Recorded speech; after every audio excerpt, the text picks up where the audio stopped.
इस फिल्म की शुरुआत एक जंगल से होती है, जहाँ एक माँ अपने अंधे बेटे के साथ एक छोटे से घर में रह रही थी। उसका नाम नादिया था और उसके बेटे का नाम सोलमन। सोलमन के पिता एक शिकारी हुआ करते थे।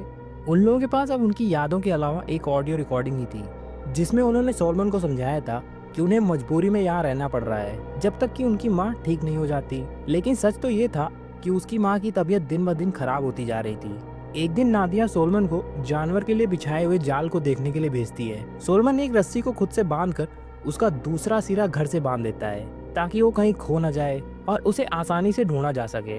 ऐसे ही कुछ दिनों के बाद उसके डैड का जन्मदिन आता है, जब उसकी माँ उसे मछली पकड़ने के लिए कहती है। जिसके बाद जब वो नदी किनारे पहुंचते हैं तो सोलमन को एहसास हुआ कि सारे जानवर और पक्षी अचानक गायब हो गए थे। अब वो चुपचाप नदी किनारे बैठ जाते हैं, लेकिन अब भी उसे अजीब सा महसूस हो रहा था। तब नादिया ने सोलमन को कुछ कीड़े ढूंढने को कहा जिससे वो मछली पकड़ सके। इसके बाद जब सोलमन को थोड़ी दूर कीड़े मिले तो उसका हाथ पत्तों के नीचे छुपी हुई लोहे की जंजीर पर पड़ता है। इससे पहले वो जंजीर खींच पाता, नादिया वहां आकर उसे घर चलने को कह देती है। घर लौटकर नादिया ने अपनी बकरी संभाली जो उन्हें दूध देती थी, और इन्हीं सब के बीच वो सोलमन से ये छुपा रही थी कि उसकी हालत बहुत खराब थी। खैर, फिर उसने शाम को केक बनाया और सोलमन ने खुशी खुशी मोमबत्ती बुझाई। इसके बाद रात के समय नादिया जंगल के राक्षस के बारे में सोलमन को एक कहानी सुनाती है और उससे वादा लेती है कि वो कभी भी जंगल में दूर तक नहीं जाएगा। अपने बेटे से वादा लेकर वो कहीं चली गई और फिर कभी लौटकर वापस नहीं आई। वो अपने पीछे एक ऑडियो रिकॉर्डिंग छोड़ गई थी जिसमें उसने सोलमन को अलविदा कहा और उसे 3 चीजें हमेशा मानने को कहा। पहला रूल था कि जो भी उसे जंगल से मिलता उसका थोड़ा हिस्सा उसे जंगल को वापस देना होगा। दूसरा रूल था कि जब भी वो अकेला महसूस करेगा वो वही गाना गुनगुनाएगा जो अपनी माँ के साथ गाता था। और आखिरी रूल ये था कि जब भी वो घर से निकले तो उसे किसी भी हालत में रस्सी नहीं उतारनी है। और इस तरह कई साल बीत जाते हैं और अब सोलमन 17 साल का हो गया था। अब वो अपने सारे काम खुद करने में माहिर हो चुका था, चाहे वो शिकार करना हो या मछली पकड़ना, लकड़ियों में आग जलाने से लेकर जानवरों के लिए जाल बिछाने तक। वहीं जिस दिन वो ज्यादा दुखी होता उस दिन अपनी माँ की छोड़ी हुई ऑडियो रिकॉर्डिंग सुन लेता था। ऐसे ही एक दिन जब वो घर के बाहर बैठा खाना खा रहा था तो अचानक दूर से उसे एक अजीबोगरीब आवाज सुनाई देती है, जिस पर वो जल्दी से अपने प्लेट नीचे रखकर जंगल की ओर बढ़ने लगता है। लेकिन उसे कुछ भी नहीं मिलता, लेकिन उसे अपने आसपास किसी के होने का एहसास होता है।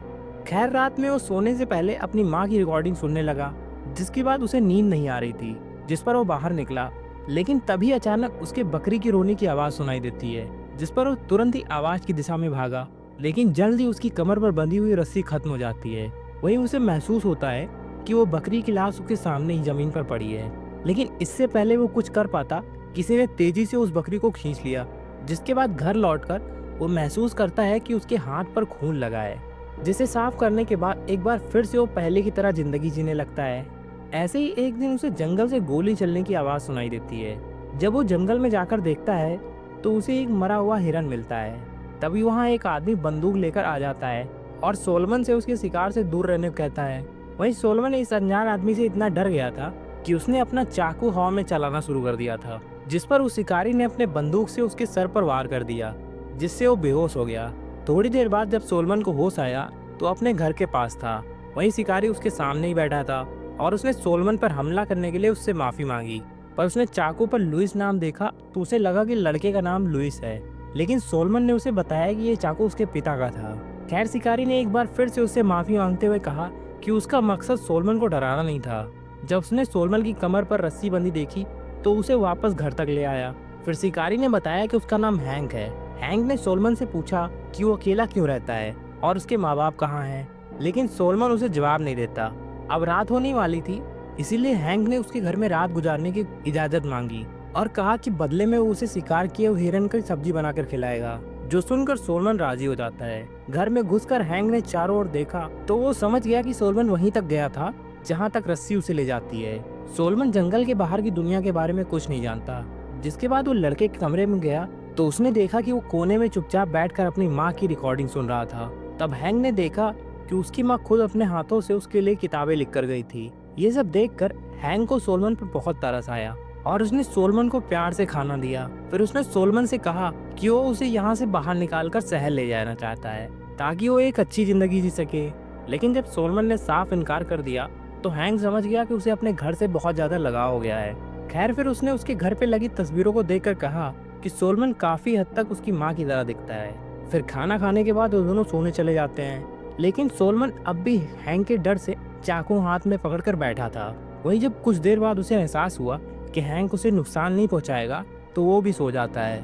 लेकिन आधी रात को अचानक से वो दोनों एक जोरदार आवाज से उठ जाते हैं। ये किसी अजीब से जानवर की चिल्लाने की आवाज थी। जब हैंक एक टॉर्च और अपनी राइफल लेकर बाहर जांच करने गया, घर के चारों तरफ तो सन्नाटा था, इसलिए वो गन लेकर जंगल की ओर निकल जाता है। जल्दी उसे एक पेड़ के नीचे खून के निशान मिलते हैं, तो वो समझ जाता है कि यहाँ किसी जानवर की हत्या हुई है। पर पेड़ पर भी खून के काफी धब्बे थे। तो अब हैंक को एहसास होता है कि पास की झाड़ियों में कोई है, इसलिए उसने गोली चला दी। तभी अचानक वो अजीबोगरीब जानवर जोर से चिल्लाया और पेड़ के पीछे से हैंक पर झपट पड़ता है। मगर किसी तरह हैंक उससे बचकर भाग निकला और सीधा सोलमन के घर पहुंचा। उसने देखा कि सोलमन अलग ही दुनिया में पहुंच चुका था। वो बच्चों की तरह झूला झूलते हुए खुद को लोरी सुना रहा था। जब हैंक ने आकर उससे सब कुछ बताया, तो सोलमन ने उसकी किसी बात का जवाब नहीं दिया। अब हैंक चुपचाप अपने कमरे में जाकर बैठ जाता है। उसे लग रहा था कि उसकी गोली से वो भयंकर जानवर डर गया था और शायद अब वो दोनों सुरक्षित हैं। फिर अगली सुबह हैंक ने देखा कि सोलमन घर के बाहर बने शेड में बैठा था, जिसकी हालत काफी खस्ता थी। जिस पर हैंक ने कहा कि वो शेड की मरम्मत कर सकता है। मरम्मत का सामान भी वहाँ मौजूद था, सिर्फ लोहे की जंजीर को छोड़कर।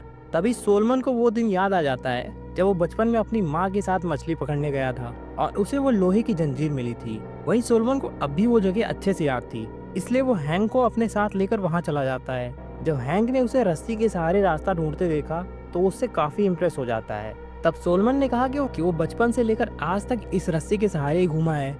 खैर जल्दी वो दोनों उस जगह पर पहुंच जाते हैं जहां वो जंजीर पड़ी थी। हैंक ने जंजीर को खींचा तो उसने देखा कि ये किसी चीज से बंधी हुई थी। वो जंजीर के पीछे गया तो एक छोटी सी गुफा के पास पहुंच जाता है। उसके पास एक आरी भी मौजूद थी, जिसे देखकर हैंक थोड़ा हैरान होता है।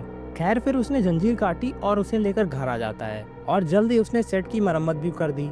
जिसके थोड़ी देर बाद सोलमन उसके पास आकर हिरन के मांस का टुकड़ा मांगता है, जिसे वो जंगल में फेंक देता है। ये देखकर हैंक को कुछ समझ नहीं आया, तो सोलमन ने उसे बताया कि ये एक बनाया हुआ रूल है, जिसके मुताबिक जंगल से जो भी मिले उसमें से थोड़ा सा हिस्सा जंगल को वापस देना होगा।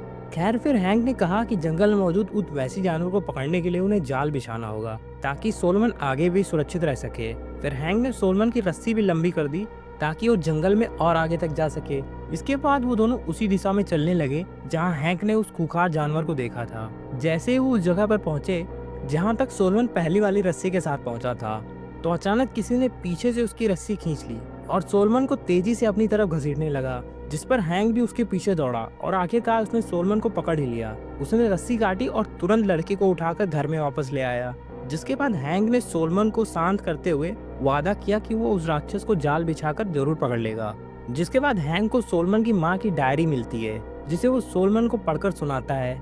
अपनी माँ की डायरी सुनकर सोलमन के चेहरे पर मुस्कान आ गई, लेकिन अचानक ही हैंक ने बीच में पढ़ना बंद कर दिया, क्योंकि शायद उसने कुछ ऐसा भयानक पढ़ लिया था जिससे वो सोलमन को डराना नहीं चाहता था।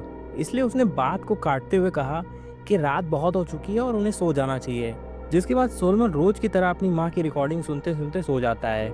जिसके बाद हैंक वहाँ से निकलकर उसी जंजीर वाली जगह पर जाता है, जहाँ वो देखता है कि गुफा के सामने कई जानवरों की हड्डियों का पहाड़ बना हुआ था, जिससे उसे इसका अंदाजा हो गया था कि वो जानवर यहीं रहता होगा। उधर हैंक जब बंदूक लेकर गुफा के पास पहुंचा, तो उसे जमीन पर सोलमन के घर में मिली हुई डायरी जैसा नोट पैड मिला। वहीं दूसरी तरफ सोलमन घर में अपनी माँ की रिकॉर्डिंग सुन रहा था कि अचानक उसे जंगल में गोली चलने की आवाज सुनाई दी। उसने तुरंत अपनी रस्सी बांधी और हैंक को ढूंढने निकल पड़ा। हैंक को ढूंढते हुए अचानक उसका पैर हैंक के बैग से टकराता है, लेकिन इसी के साथ उसकी रस्सी भी खत्म हो गई। तब जिंदगी में पहली बार उसने रस्सी खोली और अकेले हैंक को ढूंढने निकल पड़ा। वो रेंगते हुए हैंक की लाश तक पहुंचा और उसकी मौत पर फूट फूट कर रोने लगा। तब उसे एहसास हुआ कि उसके सामने कोई खड़ा है। ये खूंखार जानवर कोई और नहीं बल्कि सोलमन की माँ ही थी, जो कि अजीबोगरीब आवाज निकालकर सोलमन पर झपटती हैं। लेकिन उनकी जंजीर ने उसे रोक रखा था। अब सोलमन खुद को शांत करने के लिए वही बचपन वाला गाना गुनगुनाने लगा, तो नादिया अचानक से होश में आ गई और उसके साथ गाने लगी। सोलमन ने उसे पहचान लिया और धीरे धीरे उसकी ओर बढ़ा। अचानक नादिया फिर से उस पर झपट पड़ी। इस बार सोलमन ने उसकी पीठ पर चाकू मारकर उसे मार डाला आखिरकार सोलमन घबराकर डरता हुआ एक पेड़ के नीचे बैठ गया। तभी अचानक उसने आसमान की ओर देखा और उसकी आंखें बिल्कुल अपनी माँ की तरह हो गई, जिसका सीधा सा मतलब था कि उसकी माँ की बीमारी उसमें भी आ गई थी और वो इस जंगल का खूंखार जानवर बन चुका था। इसीलिए उसकी माँ ने उसे कभी भी रस्सी छोड़कर आगे आने से मना किया था।